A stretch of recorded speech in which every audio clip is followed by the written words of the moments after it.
Hello दोस्तों, कैसे हैं आप सभी। मैं सूरज यादव आपके अपने ही YouTube channel Study Mega Point में आपका बहुत बहुत स्वागत करता हूं। दोस्तों, आज का जो लेक्चर होने वाला है लेक्चर होगा 2। इसमें हम आपको बता रहे थे सिंगल फेज इंडक्शन मोटर। ठीक है मेरे दोस्तों, हमने क्या बताया कि आपको हमने बता रहे थे सिंगल फेज इंडक्शन मोटर, जिसमें आपकी वर्किंग हो गई और उसका कंस्ट्रक्शन भी हो चुका है। ठीक है मेरे दोस्तों, तो उसमें दो चीज़ें और बची थी। एक हमारा बचा था कि एक थी क्रॉस फील्ड थ्योरी थी, एक थी हमारी डबल फील्ड रिवॉल्विंग थ्योरी। ठीक है मेरे दोस्तों, ये दोनों चीज़ें बची हुई थी। उसमें प्लस में आप था एक सिंगल फेज इंडक्शन मोटर का जो हमारा फिगर होगा उसको हम कैसे बनाएंगे। ठीक है मेरे दोस्तों, तो कल के फिगर में थोड़ी बहुत दिक्कतें थी मेरे दोस्तों, तो उसको आप नहीं बनाइएगा। तो यहाँ से आप देख सकते हैं उसमें कुछ चीज़ें अलग गलत बोल दिया हूँ। ठीक है मेरे दोस्तों, तो उन चीज़ों को आप थोड़ा इग्नोर करेंगे, क्योंकि दोस्तों मैं भी इंसान हूँ, गलतियाँ सभी से होती रहती हैं। ठीक है मेरे दोस्तों, तो आप उसके लिए मुझे क्षमा करें। आज के लेक्चर में वह गलती दूर हो जाएगी। क्या थी मेरे दोस्तों कि जब हमने आपको बताया था यह आपका क्या है, सिंगल फेज इंडक्शन मोटर का फिगर है मेरे दोस्तों। तो सिंगल फेज इंडक्शन मोटर के फिगर में हमने क्या क्या लगाया है इसको पहले ध्यान में रख लेंगे। इसको हम कहेंगे सेंट्रीफ्यूगल स्विच कहेंगे। क्या कहेंगे? सेंट्रीफ्यूगल स्विच कहेंगे। और यह जो हमारा सिंगल फेज इंडक्शन मोटर होता है यह किस प्रिंसिपल पर वर्क करता है मेरे दोस्तों? तो इंडक्शन के प्रिंसिपल पर वर्क करता है ये भी। ठीक है। और जो हमारा सिंगल फेज इंडक्शन मोटर होता है इसको सिंगल फेज की एसी सप्लाई देते हैं। कौन सी सप्लाई देते हैं? सिंगल फेज की एसी सप्लाई देते हैं। तो हमारा ये जो रोटर है ये क्या करता है? रन करता है। क्या करता है? रन करता है। और यहाँ जो हमारा सेंट्रीफ्यूगल स्विच होता है, जब हमारा मोटर जो पूरी रनिंग कंडीशन में हो जाती है मेरे दोस्तों, तो ये सेंट्रीफ्यूगल क्या करता है? ऑक्सिलरी वाइंडिंग को डिस्कनेक्ट कर देता है। यही चीजें हमें बोलना था मेरे दोस्तों, लेकिन हमने कुछ गलत क्या कर दिया कि जो हमारा ये सेंट्रीफ्यूगल स्विच होता है ये मेन वाइंडिंग को डिस्कनेक्ट कर देता है। नहीं दोस्तों, वो गलत था। लेकिन क्या काम करता है सेंट्रीफ्यूगल स्विच की, आपकी जो ऑक्सिलरी वाइंडिंग होती है इसको क्या कर देता है? डिस्कनेक्ट कर देता है। और हमारा सिंगल फेज इंडक्शन मोटर केवल एक वाइंडिंग पे वर्क करने लगती है। वो कौन सी वाइंडिंग होगी मेरे दोस्तों? Main winding. ठीक है। तो इसमें इतनी बातें आपको ध्यान में रखनी थी और आपको इतनी बातें लिखनी भी थी। ठीक है मेरे दोस्तों, तो आपको कैसे लिखना है, अगर उस चीज को अब अगर आप भूल गए हैं तो फिगर तो याद कर सकते हैं आप। फिगर में ज्यादा कुछ नहीं है। क्या बनाना है? एक सेंट्रीफ्यूगल स्विच बनाना है, रोटर बनाना है, main winding, auxiliary winding, AC supply देना है। ठीक है मेरे दोस्तों, तो इसमें इतनी बातें आपको ध्यान में रखनी है। तो सेंट्रीफ्यूगल स्विच कब लगाया जाता है, क्यों लगाया जाता है, इन सभी चीजों को आपको ध्यान में आ गया होगा। क्या क्या है इसके भी बारे में देख लेते हैं। मेन वाइंडिंग कब अकेले काम करेगी मेरे दोस्तों? जब हमारा मोटर पूरी तरह से रन कंडीशन में होगा। यानी मोटर जब हमारी रनिंग कंडीशन में पूर्णतः हो जाएगी तब हमारी ये जो सेंट्रीफ्यूगल स्विच होगा एक जलरी वाइंडिंग को क्या कर देगा? डिस्कनेक्ट कर देगा। क्या कर देगा? डिस्कनेक्ट कर देगा। तो हमारी single phase induction motor main winding पर वर्क करेगी। ठीक है। तो इसमें इतनी बातें ध्यान में रखनी थी मेरे दोस्तों। इसके आगे था आपका, इसके आगे हमें बताना था आपको दोस्तों कि यही था आपका। ठीक है। तो इसको आपको बताना है, ये आज हम आपको बता देंगे। ठीक है मेरे दोस्तों, तो इसको आज हम आपको बताएंगे। तो क्या है मेरे दोस्तों कि सिंगल फेज इंडक्शन मोटर का चालन सिद्धांत दो सिद्धांतों पर कार्य करता है या वर्क करता है। तो यह जो हमारी सिंगल फेज इंडक्शन मोटर होती है ये दो प्रकार से कार्य करती है। यानी कौन कौन से है मेरे दोस्तों? पहला है क्रॉस फील्ड थ्योरी, दूसरा है हमारा double field revolving theory. Very important है मेरे दोस्तों यह वाला जो हमारा डबल फील्ड रिवॉल्विंग थ्योरी है मेरे दोस्तों, ये आपके एग्जाम के थ्रू बहुत ही इंपॉर्टेंट बन जाता है कि इसको आपको पढ़ के ही जाना पड़ेगा। ठीक है। तो चलिए आज का हम लेक्चर को शुरू करते हैं। आज के लेक्चर में हम आपको बताएंगे कि जो क्रॉस फील्ड थ्योरी होती है वो क्या होती है। ठीक है। तो हमारा क्रॉस फील्ड थ्योरी क्या होता है मेरे दोस्तों? रोटर में जो हमारा टॉर्क उत्पन्न होगा और हमारा उसी से के साथ रोटर घूमने लगेगा, उसी के बारे में हम आज जानेंगे। तो मेरे दोस्तों, क्रॉस फील्ड थ्योरी के बारे में जानने से पहले आपको कुछ चीजें ध्यान में रखनी होगी। जैसे आपका टॉर्क का फार्मूला याद होना चाहिए आपको। ठीक है, टॉर्क का फार्मूला याद होना चाहिए। अगर आप टॉर्क का फार्मूला याद कर लेते हैं तो सारी चीजें आप लिख ले जाएंगे। चलिए देखते हैं कैसे। तो यहाँ पे क्रॉस फील्ड थ्योरी के बारे में आज हम जानेंगे। उसके बाद अगले वाले लेक्चर में हम आपको बताएंगे रिवॉल्विंग थ्योरी के बारे में। ठीक है मेरे दोस्तों, क्योंकि रिवॉल्विंग थ्योरी अकेले बताया जाएगा, वह अकेले होगी तो बहुत ही अच्छे से उसको समझा समझा जा सकता है। ठीक है। तो आज हम जानेंगे क्रॉस फील्ड थ्योरी के बारे में, क्योंकि एग्जाम में बहुत बार आया है मेरे दोस्तों। कौन सी? डबल फील्ड रिवॉल्विंग थ्योरी, ठीक है, sorry, double field revolving theory कई बार आपके एग्जाम में आ चुका है, इसलिए उसको ध्यान से देखेंगे।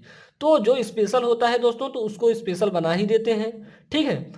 तो क्या है? Single phase AC induction, sorry, single phase AC induction motor में उत्पन्न टार्क, यानी जो हमारा अल्टरनेटिंग करंट इंडक्शन मोटर होता है, जो एसी मोटर होती है, उसमें हमारा इंडक्शन मोटर का जो टार्क होगा वो क्या होगा? टी इक्वल टू के एफ एस है, एफ आर साइन सिग्मा है, ठीक है। तो साइन, देखिए फिर से एक बार देखिए, के है F S, K into F S, F R sine sigma. तो इसका जो टार्क का फार्मूला होता है वो क्या होता है मेरे दोस्तों? तो क्या होता है टार्क का फार्मूला? Newton metre. क्या होता है? Newton metre. ये आपको ध्यान में रखना है, छोटी छोटी बातें हैं कि टार्क का फार्मूला जैसे आपसे कोई पूछ लेता है तो आपको बताना है कि क्या बताएंगे, न्यूटन मीटर होता है मेरे दोस्तों। आगे क्या है? जो ये सब चीजें हैं कि क्या है? कांस्टेंट है, कांस्टेंट वैल्यू है, जिसे हम के इक्वल टू 1 मान सकते हैं, जो आप पहले पढ़े हैं इंटर हाई स्कूल में, ठीक है। जहां जहां एफ एस क्या है? स्टेटर फील्ड है, एफ एस क्या है? स्टेटर फील्ड है, और एफ आर क्या है? रोटर का फील्ड है। और जो हमारा सिग्मा है मेरे दोस्तों, रोटर और स्टेटर के बीच का कोण है, एंगल है। क्या है? स्टेटर और फील्ड के, स्टेटर और रोटर के बीच का एंगल है। इसके बारे में हम ध्यान में रखेंगे। आगे क्या है मेरे दोस्तों? आगे तो बहुत ही इंपॉर्टेंट है, आगे बहुत ही इंपॉर्टेंट है, इसको ध्यान में रखिए आप। जब इंडक्शन मोटर का रोटर स्थिर होता है, यानी जब हमारा इंडक्शन मोटर जो होती है वो रनिंग कंडीशन में नहीं होती, उस स्थिति की बात की जा रही है। जब इंडक्शन मोटर का रोटर स्थिर हो तब उसमें धारा प्रवाह के कारण चुंबकीय क्षेत्र उत्पन्न होता है। तो क्या होता है? धारा प्रवाह, अगर उसमें धारा प्रवाहित करेंगे तो चुंबकीय क्षेत्र उत्पन्न होता है। ये तो सिंपल सी बातें हैं मेरे दोस्तों।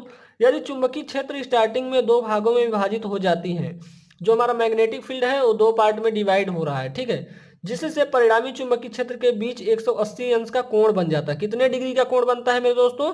180 डिग्री का कोण बन जाता है, अतः टार्क शून्य हो जाता है। तो जब हमारा ये 180 डिग्री का एंगल बनेगा तो हमारा टार्क क्या हो जाएगा? शून्य हो जाएगा। कैसे मेरे दोस्तों? अगर आप साइन 180 वैल्यू, साइन 180 अंश का मान रखेंगे तो मेरे दोस्तों तो cos 90 बन जाएगा, ठीक है। cos 90 की वैल्यू कितनी होती है? 0 हो जाती है। वही बात कर रहा है कि अतः टार्क जो होता है 0 हो जाता है और मोटर स्टार्ट नहीं हो जाती, यानी मोटर जो हमारा है वो स्टार्ट नहीं हो पाती है, ठीक है। आगे क्या कहेंगे हम? आगे क्या है? जब रोटर को बाह्य सोर्स से घुमाया जाता है, यानी बाहरी सोर्स से हम जैसे अपने हाथ से भी क्या कर दें? घुमा दें, तो क्या होगा? तो रोटर स्टेटर फील्ड को काटता है। तब हमारा जो रोटर है स्टेटर फील्ड को क्या करता है? रन करता है या काटता है, जिससे रोटर में एक ईएमएफ उत्पन्न हो जाता है। कहाँ पे ईएमएफ उत्पन्न होता है मेरे दोस्तों? रोटर में एक ईएमएफ उत्पन्न हो जाता है, जो पूर्व प्रेरित ईएमएफ के विपरीत होता है। जो हमारा पहले वाला ईएमएफ उत्पन्न हुआ था उसके विपरीत यह वाला उत्पन्न होगा ईएमएफ, ठीक है। इस ईएमएफ के कारण उत्पन्न करंट में वाइंडिंग में एक चुंबकीय क्षेत्र उत्पन्न होता है। कहाँ पे चुंबकीय क्षेत्र उत्पन्न हो रहा है? वाइंडिंग में हमारा चुंबकीय क्षेत्र उत्पन्न हो रहा है, जो स्टेटर के चुंबकीय क्षेत्र के लंबवत होता है। यानी जो हमारा स्टेटर है उसके चुंबकीय क्षेत्र के क्या है? लंबवत है, लंबवत होता है। इसे ही रोटर का क्रॉस मैग्नेटिक फील्ड कहते हैं। क्या कहते हैं मेरे दोस्तों? इसे ही हम कहेंगे क्रॉस मैग्नेटिक फील्ड कहेंगे। और यही कारण है कि बाह्य सोर्स से घुमाने पर रोटर घूमने लगता है। तो मेरे दोस्तों इसमें इतनी सारी चीजें थी, इसको आपको जानना था, ठीक है। तो मैं आशा करता हूं इन सभी चीजों को आपको समझ में आया होगा। इसके आगे हम आपको लेक्चर जो बताएंगे वह होगा आपका single phase, sorry, double field revolving theory. यह वेरी इंपॉर्टेंट है मेरे दोस्तों, तो इसको इंपॉर्टेंट है तो इसको अलग से हम देख लेंगे, क्योंकि जो इंपॉर्टेंट होगा दोस्तों वो आपको एक लेक्चर में दिया जाएगा। हालांकि जो हमारा सिंगल फेज इंडक्शन मोटर है ये भी बहुत ही इंपॉर्टेंट है मेरे दोस्तों। तो आपको सारी चीजें पढ़ के जाना है, कोई ऐसी चीज ना हो जो छूट जाए मेरे दोस्तों। और हाँ, आप ज्यादा चीजों को समेटने के चक्कर में ज्यादा चीजें छोड़ भी ना दें, ठीक है। तो दोस्तों आपको इस बात को ध्यान में रखना है कि आपको सारी चीजें पढ़ना है, और जो चीजें आप पढ़ लीजिए उस पर आपका फुल कमांड होना चाहिए, ठीक है मेरे दोस्तों। तो अगला वाले लेक्चर में हम आपको बताएंगे डबल फील्ड रिवॉल्विंग थ्योरी। इसके बारे में आपको अगले वाले लेक्चर में बताया जाएगा। तो दोस्तों आपको बता दूं कि जो लोग ग्रुप में नहीं जुड़े हैं, बहुत सारा मैसेज आता है मेरे पास, तो डिस्क्रिप्शन में आप जाएंगे तो वहाँ पे लिंक है, ठीक है मेरे दोस्तों, जो हमारा ग्रुप है उसका डिस्क्रिप्शन में लिंक है। तो मेरे दोस्तों लिंक को टच करिए और उस ग्रुप में ज्वाइन हो जाइए। तो वहाँ पे आप ज्वाइन होकर किसी एक्टर की वीडियो ना भेजें मेरे दोस्तों। क्या होता है कि आप लोग वीडियो भेजने लगते हैं तो दिमाग खराब हो जाएगा। दिमाग खराब होगा तो दोस्तों तो आपका ग्रुप श्रुप सब डिलीट हो जाएगा, समझ लीजिए आप। फिर आप उसमें, आपका ग्रुप बनाया गया है दोस्तों, तो आप उसमें कुछ इंपॉर्टेंट बातें करिए, अपना जो क्वेश्चन है उसको पूछिए। लेकिन नहीं, अभी हाल ही में वीडियो भेजा जा रहा है दोस्तों, तो ऐसा आप ना करिए कि आपको थोड़ा दिक्कत हो। दिक्कत क्या होगी मेरे दोस्तों कि आपको जो चैटिंग है वो बंद कर दी जाएगी, ग्रुप आपके पास रहेगा। तो जब आपके पास चैटिंग ही नहीं रह जाएगी मेरे दोस्तों तो ग्रुप बनाने का कोई मतलब नहीं है। जब आप उसमें अपना कुछ मत दे सकें, आप कुछ क्वेश्चन पूछ सकें और अपनी बातों को वहां पे रख सकें, इसलिए आपको ग्रुप बनाया गया है। लेकिन दोस्तों क्या होता है कि आप लोग क्या करते हैं, वीडियो भेजना चालू कर देते हैं। भैया आपको पसंद आया है वीडियो तो लाइक कर दीजिए, शेयर कर दीजिए, उसके बाद जो है उसको करिए। ग्रुप में, स्टडी ग्रुप में ना भेजिए मेरे दोस्तों, स्टडी ग्रुप में आप ना भेजिए, ठीक है। तो आज के बाद शायद आप लोग ऐसा नहीं करेंगे, और करते भी हैं तो आपका वही एक ऑप्शन बचता है कि जो आपका चैट है वो बंद कर दिया जाएगा, ठीक है। तो दोस्तों आशा करता हूं कि आज का जो लेक्चर होगा वो समझ में आया होगा, और नहीं समझ में आया होगा दोस्तों तो अगले वाले लेक्चर में हम आपको समझाने की कोशिश करेंगे, ठीक है। तो दोस्तों चलिए आज के लिए इतना ही, मिलते हैं नेक्स्ट लेक्चर में। और अच्छे से पढ़िए, खूब सारा पढ़िए और खूब सारा प्यार करिए अपने दोस्तों से, ठीक है। तो चलिए आज के लिए इतना ही, मिलते हैं आपसे नेक्स्ट लेक्चर में। जय हिंद, जय भारत।